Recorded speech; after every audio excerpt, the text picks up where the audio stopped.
Kalau kita bicara soal konflik Israel-Palestina, biasanya kan yang muncul itu soal agama, sengketa tanah. Tapi hari ini kita akan coba bedah sebuah sudut pandang yang sangat berbeda yang mungkin bakal bikin Anda kaget. Kita akan lihat konflik ini dari kacamata ekonomi.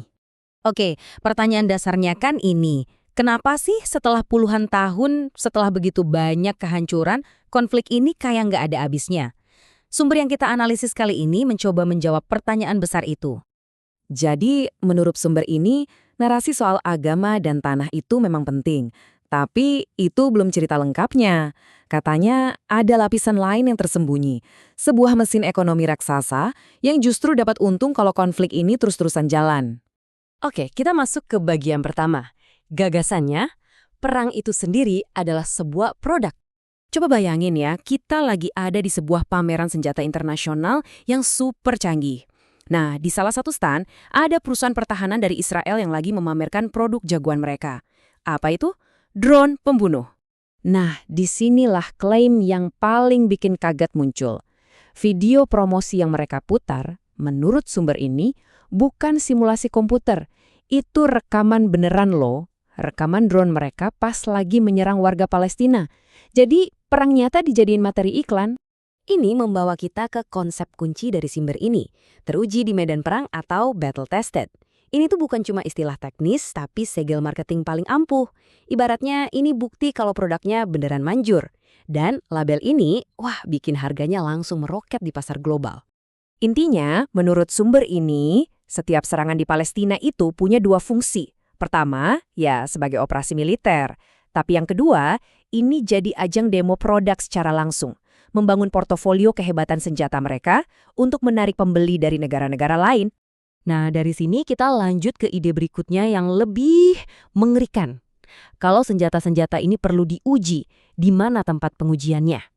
Sumber ini berpendapat, konflik ini secara efektif telah mengubah wilayah Palestina menjadi sebuah laboratorium dunia nyata. Seorang jurnalis yang dikutip dalam sumber ini bahkan bilang secara gamblang kalau Palestina itu udah berfungsi sebagai laboratorium eksperimental raksasa. Tempat untuk mengembangkan, ngetes, sampai menyempurnakan semua teknologi pengawasan dan perang yang baru. Dan laboratorium ini katanya peralatannya lengkap banget. Ada tembok perbatasan super besar yang bahkan masuk sampai ke bawah tanah. Ada juga sensor gerak dan alarm otomatis. Terus jaringan pos pemeriksaan yang jumlahnya, wah banyak banget. Belum lagi kamera pengenal wajah di mana-mana dan aplikasi yang bisa meretas HP pribadi. Semua ini menciptakan zona uji yang terkontrol banget. Bahkan cara ngumpulin datanya pun katanya dibikin kayak game. Tentara patroli sambil motretin warga sipil, lalu upload foto dan datanya ke aplikasi. Ada sistem push rank, jadi makin banyak data yang dikumpulin, makin bagus skor tentaranya. Dan semua data ini, ujung-ujungnya ya dipakai untuk mengawasi, mengancam, dan menargetkan orang-orang tertentu. Oke, bagian ketiga. Setelah produknya lulus uji di laboratorium, terus diapain? Ya dijual dong. Inilah kita masuk ke pasar global. Dan pasarnya ini bukan main-main loh, skalanya global. Sumber kita yang mengutip jurnalis investigatif Anthony Lowenstein bilang kalau ada lebih dari 130 negara yang udah membeli teknologi pertahanan dan pengawasan dari Israel selama 50 tahun terakhir. 130 lebih, banyak banget kan? Tapi, kata Lowenstein, ini tuh bukan cuma soal duit, bukan cuma cari untung. Ada tujuan lain yang lebih besar, yaitu pengaruh.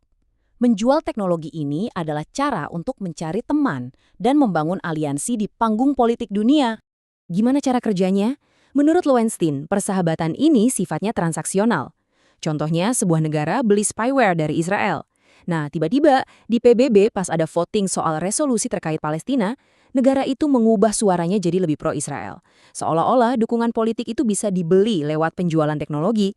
Sumber ini juga ngasih contoh yang mungkin deket banget sama kita, Indonesia. Kan secara resmi kita nggak punya hubungan diplomatik sama Israel. Tapi klaim dari sumber ini di balik layar ada bukti kalau teknologi pengawasan buatan Israel itu udah dibeli dan mungkin udah dipakai di sini. Nah, si jurnalis ini ngasih peringatan keras. Katanya kalau sebuah negara mulai berteman atau menormalisasi hubungan dengan Israel, maka hampir pasti tingkat pengawasan di negara itu sendiri bakal meningkat. Dan siapa yang jadi target?